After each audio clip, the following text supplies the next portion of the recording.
So you have these strips where you can actually... Right, little hydrant paper. Gotcha. So you can keep track of yourself. So the key is your diet. What you're the food that you eat is really contributing tremendously to your health. Now, we live in a world of fast food. Mm-hmm. Everybody wants it quick, yes, processed, and we pay for that. Right. Because you mentioned in your book that the three killers are cancer, heart disease, and diabetes. Mm. But you could actually die healthy. Good news, you can die healthy, ladies and gentlemen. So we've actually had that experience where doctors, after someone has passed on this program, and I know this sounds really, really bizarre, but this is the healthiest dead person we've ever examined. Wow. If you want to go in style, this is what you should. And I know that's really a strange statement, but you know, I don't think we should die, and all of us are going to pass on, but I really don't perceive that we should pass on in pain. It should be a process of transition rather than in agony, rather than in pain, rather than in suffering. And I think a lot of us have just gotten used to the fact that people get old and they're in pain. And I don't think that's the way life should be.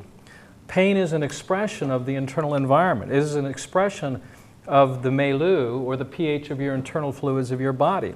And just 1.2 variations within the pH can be extremely devastating to the body. So if you move from 7.365 to 7.3, that can be devastating. Whether it goes up or goes down, the body still tries to maintain that delicate pH. Much like the oceans of this earth, the pH is regulated and controlled at a very delicate pH of about 8.3. And we all know that through acid rain, global warming, that our oceans are being devastated because the ocean is absorbing a lot of that acid rain, and it's changing the pH of that internal environment, which is affecting the marine life. Marine biologists are very concerned about the pH of the ocean. So I like to refer to us as internal environmentalists. Beautiful. Now, you came from the world of fitness as well. Right, Aerobics and yoga. Yeah, I was an aerobics teacher. I've always loved running. I still run.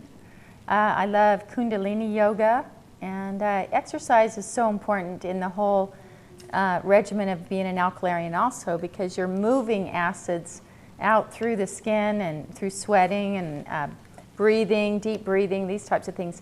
We're alkaline by design, but acidic by function. So as we teach people to over-alkalize through their food and drink, then these respiratory things that they're doing to create acids are less harsh on the body. So we're actually running a cleaner fuel through our systems, through our filters, through our body. I had the pleasure of taking out to dinner in a show last weekend, Joan Fontaine, the actress who won an Academy Award for Suspicion. Right. And so it was the first time I met her, and I was telling her about this way of living, and she, Alkalarian? That's a new word. I love words. What does Alkalarian mean? So for Joan Fontaine and the audience and myself, can you define Alkalarian? Yeah, I can. We're a few steps beyond vegetarianism or veganism. An alkalarian diet would focus on the mineral salts. You heard Robert talk about salt just a minute ago. It would focus on the mineral salts that the body needs to focus on, that hydrate every river, stream, glandular, organ system in our bodies, with a focus on the blood and tissues. Because we believe the blood is like a living, flowing organ that affects every other system in the body. If we focus on the blood, everything else is affected. So I had this test when I came down to the ranch the first time, microscopy. So you take the blood, you prick the finger, you take the blood, and you can tell the blood and the dry blood what's happening in somebody's internal organs. Is that rare? Because has anybody heard of microscopy? One person, a couple of people here, yeah. But for most parties, they don't know. But knowing what's going on in your internal organs and your blood is big, correct? Well, what happens when you go to the hospital, you'll, especially if you've had an accident or if you go there sick, they'll do a blood draw. And that blood draw goes to a mysterious place. It actually goes to a lab somewhere in the hospital. And they take that blood and they spin it and they analyze the quantitative aspects of the blood. But in addition to that, what they do is they do microscopy. they'll actually take some of the blood and look at it under the microscope. And you don't see this, very few people see it, but they look at it and they begin to count the white blood cells. So they look at it in a visual way. And a lot of times leukemia, when it's being diagnosed, is diagnosed based not only the quantitative aspect, but the qualitative aspects, and looking at the cells. That's where they came up with the term hairy cell leukemia. Well, how would they know if it was hairy unless they actually visualized it? Because you can't quantify that, you have to qualify that. So looking at the blood is also something that's done in traditional allopathic medicine, but you just don't see it. The uniqueness about the tests that I've been doing for the last 30 years is that I have discovered a relationship and a form of communication. And that form of communication is in the way the blood speaks, the way the blood patterns. We call it in nature Fibonacci. Fibonacci is a word that relates to patterns. If you look at a leaf, the pattern on the right side is very similar to the pattern on the left. And what I've found is I've found Fibonacci in the way the blood coagulates. When the blood is left to dry, it forms a clot. And that clot forms specific certain patterns. And those patterns relate to specific situations that are happening in your body and in specific areas of your body. So by just taking one drop of blood and seeing the way the blood coagulates, that gives information that I've now been able to identify to specific areas of the body and specific health or dis-ease conditions. So you told me once that you've done maybe 40,000 at least? Well, I've looked and at... you're never wrong. You nail it. Well, I'm wrong many times, but the blood is never wrong. The blood is never wrong. Yeah, the blood is never wrong, but over time, asking good questions, like these are the questions: what are you eating? What are you drinking?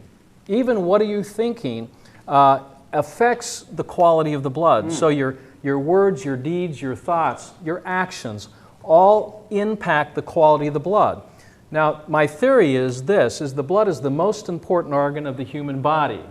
And the quality of the blood determines the quality of your liver, your heart, your lungs.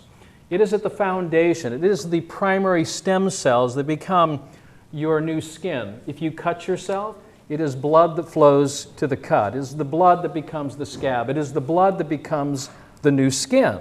This happens not only on the outside of the body, but it also happens on the inside of the body too as well.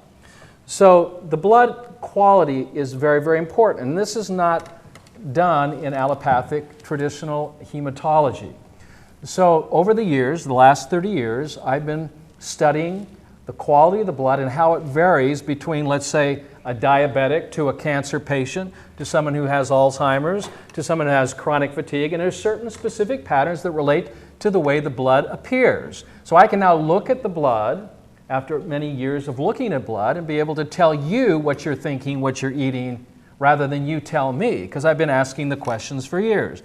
There are patterns in the blood that you can quantify, and there are specific tests for that. But how does the blood look like when it's becoming cancerous? So the beauty of this test is that it can actually perceive the condition within years before the actual diagnosis.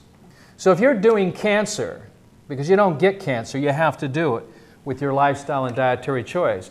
If you're doing diabetes, you have to do it with what you're eating, what you're drinking, what you're thinking. And we now know what causes diabetes, even though it's not known by the general public. What is it? What is diabetes? I don't know what causes it. Diabetes has been perceived as a condition of a lack of insulin, or the ability of the insulin-producing beta cells to produce insulin. What we have found in the research is that diabetes is a congestion or a damage to the root system of the body, which begins in the small intestine. The small intestine is an area of the body where over 50% of your lymphatic circulation, 50% of your blood circulation takes place. This is the concentration of where new blood, new stem cells, new life begins. Life begins in the core. And you're only as healthy as your core. So the core being in here? That's correct, right here. It's where life begins.